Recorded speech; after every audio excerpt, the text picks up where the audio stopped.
Bonjour, bienvenue. Alors là, je vous fais une petite vidéo. Alors, comme toujours, je remets un peu dans le contexte pour vous expliquer voilà, pourquoi je fais ça.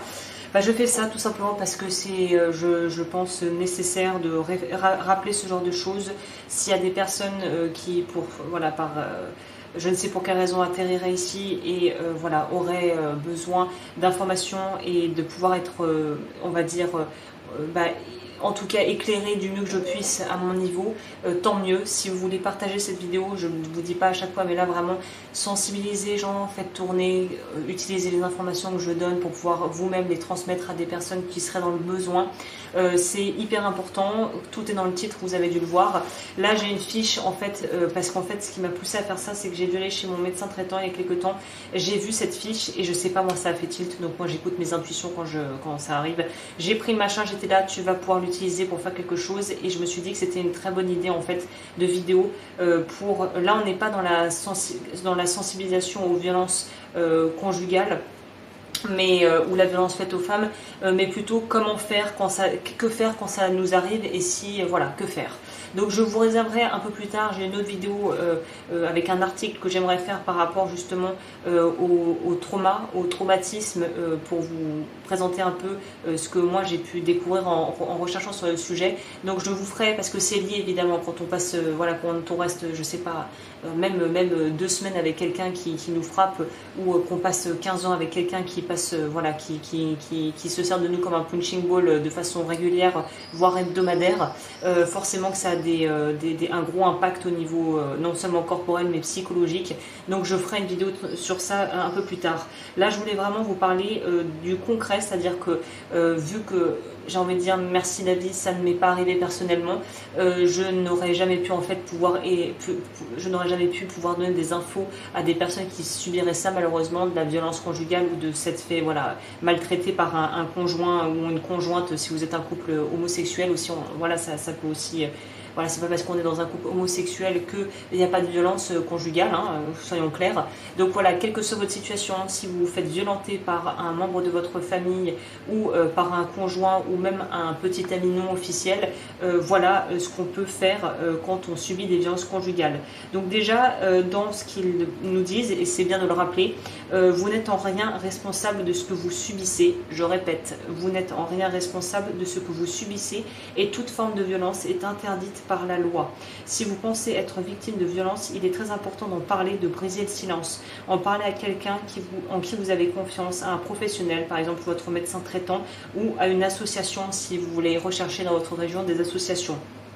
Évidemment, moi c'est redondant, je ne vais pas vous donner les numéros qui sont proposés, puisque c'est que dans ma région. Je pense qu'il n'y a pas, voilà, c'est pas très utile pour vous.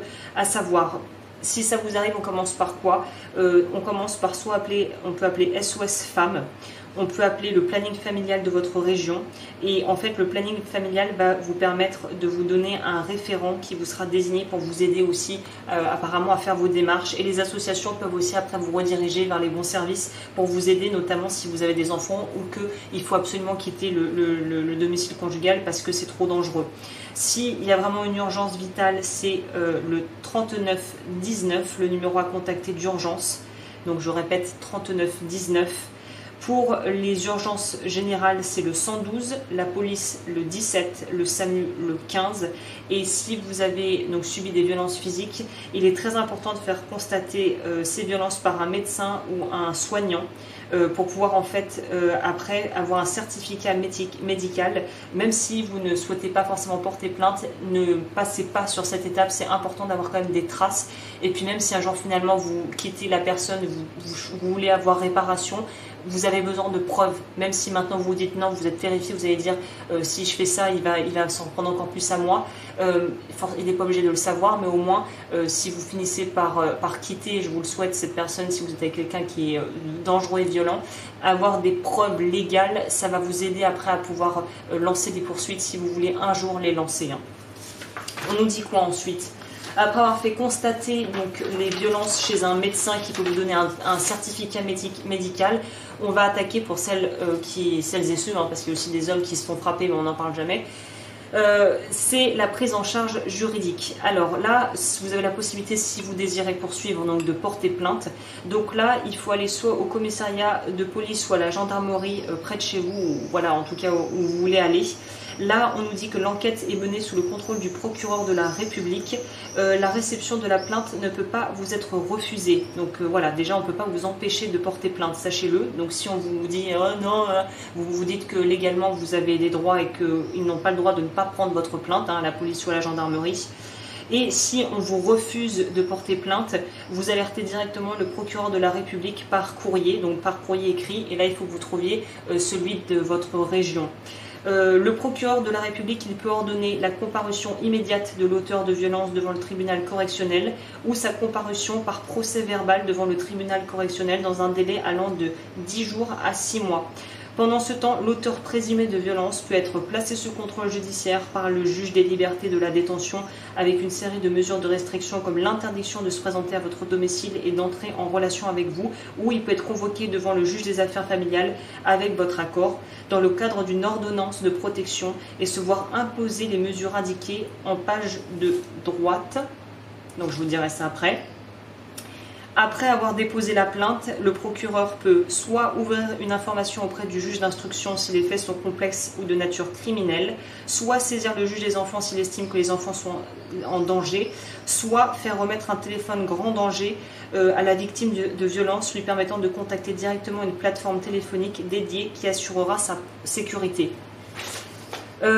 Si vous décidez de ne pas déposer plainte, vous pouvez tout de même quand même prendre contact avec un avocat pour voir les recours que vous avez par rapport à votre situation.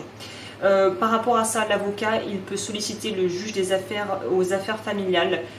Il peut en fait demander au juge des affaires familiales une ordonnance de protection en urgence afin d'interdire à l'auteur des violences de s'approcher de vous avec des mesures telles que l'éloignement du conjoint violent. Et si vous restez au domicile, ça sera donc et l'homme est orienté vers un centre d'accueil pour conjoints violents. Voilà, c'est ça. Donc remettons un contexte, mais voilà, si c'est les femmes malheureusement à qui ça arrive le plus souvent, si vous voulez rester dans votre domicile, c'est lui qui va devoir quitter le domicile en fait. Ou soit, option numéro 2, c'est vous qui quittez le domicile pour un centre d'hébergement d'urgence du coup. L'organisation des modalités de l'exercice de l'autorité parentale par rapport aux enfants. Si vous avez des enfants, fixation de la résidence des enfants, encadrement du droit de visite éventuel en point rencontre ou chez un autre membre de la famille par exemple. La pose d'un bracelet électronique si c'est vraiment sur l'agresseur pour éviter qu'il ne se rapproche de vous. Une prise en charge sociale et psychologique proposée aux conjoints violents. La remise d'un téléphone grand danger vous permettra de contacter directement une plateforme téléphonique au cas où, encore une fois, vous avez besoin d'être mis en sécurité.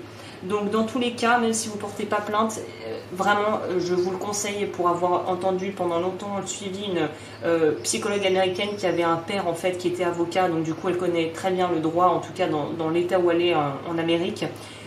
Si c'est quelqu'un qui est violent et qui, vous savez, en plus est pas stable psychologiquement, déjà pour être violent à ce point-là, il faut avoir un souci. Mais je veux dire, si vous savez qu'il y a vraiment un bagage au niveau, soit ça a été un dépressif, soit c'est quelqu'un qui a consommé de la drogue, qui était accro aux substances, aux jeux, en tout cas, qui a un comportement addictif et qui, en plus, est sous substance ou alcoolique ou les deux, là, je vous conseille vraiment, même si vous ne portez pas plainte, d'aller au moins voir un avocat pour avoir la fameuse ordonnance de protection, parce que du coup en fait vous vous sentirez peut-être moins mis en danger si vous décidez de quitter cette personne ou de prendre les mesures nécessaires pour qu'il ne puisse pas ou qu'elle ne puisse pas vous approcher en fait, notamment si vous avez des enfants.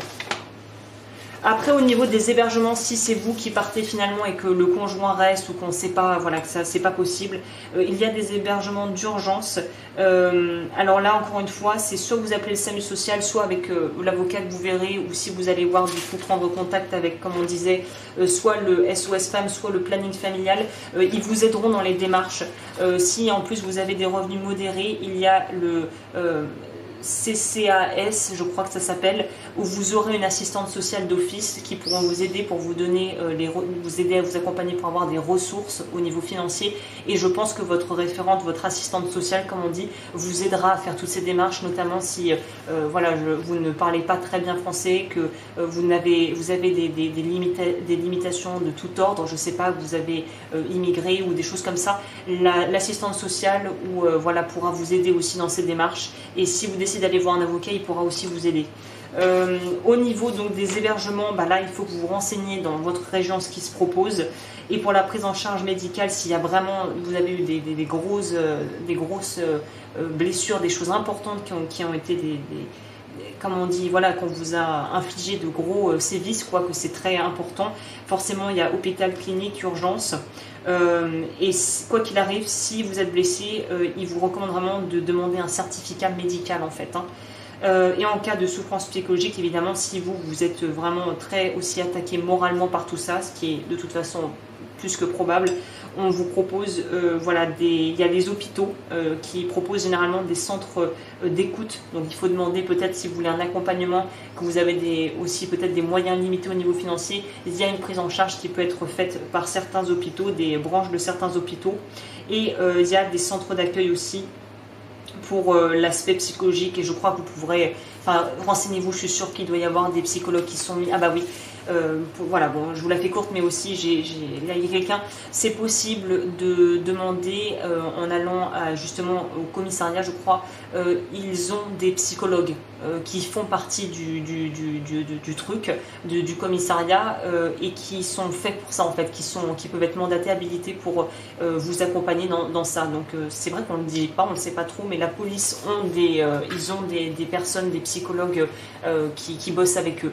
Donc voilà, écoutez, je crois que je vous ai dit l'essentiel. Donc si je résume, si vous subissez des violences et qu'en plus vous avez peur et que vous n'arrivez pas à partir, j'arrive pas à partir, c'est compliqué parce que c'est vrai que pour avoir un petit peu étudié la psychologie, on comprend pas, et on se dit mais pourquoi les femmes généralement battues reviennent. C'est complexe, il y a la codépendance, il y a tous les schémas en fait, tout le cerveau a été reprogrammé pour tolérer, accepter et normaliser l'abus.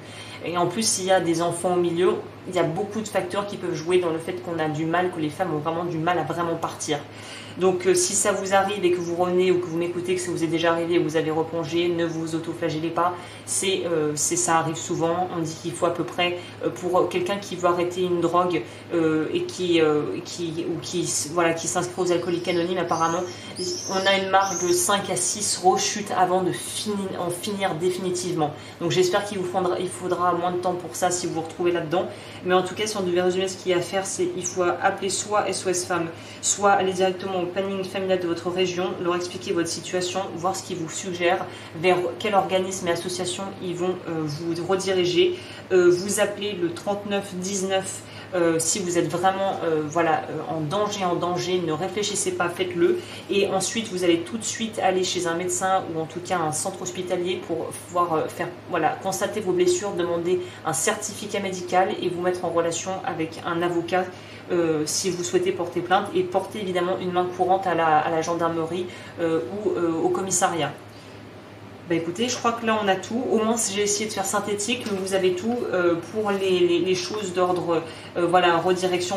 Comme je vous disais, c'est en fonction de votre région, recherchez les centres et les demandes d'aide, et surtout si vous êtes dans ce cas-là, ne restez pas comme ça, il y a des options.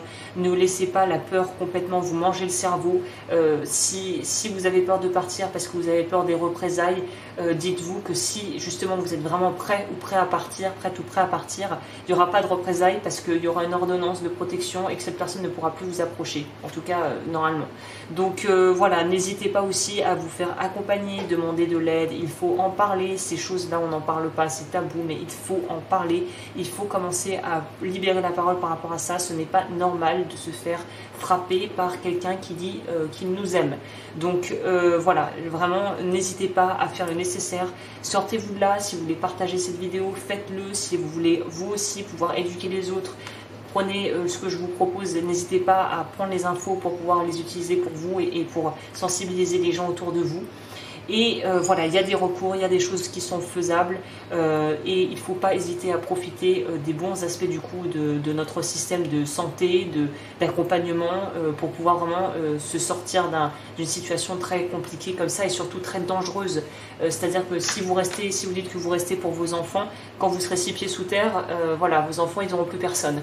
Donc je sais que c'est un peu dur ce que je dis, mais voilà, faut penser aussi là, il faut revenir sur du concret, c'est-à-dire que votre conjoint est violent, vos enfants sont au milieu, ils voient ça, ils assistent à ça, ça leur donne aussi un modèle de on souffre en silence et on dit rien, et après ça fait des gens qui vont se retrouver dans des situations, ça fait des adultes qui vont se mettre un peu inconsciemment dans des situations, enfin qui vont répéter le schéma, qui vont se retrouver généralement soit avec des problèmes d'addiction, soit qui vont répéter en prenant des conjoints ou des conjointes violents ou toxiques.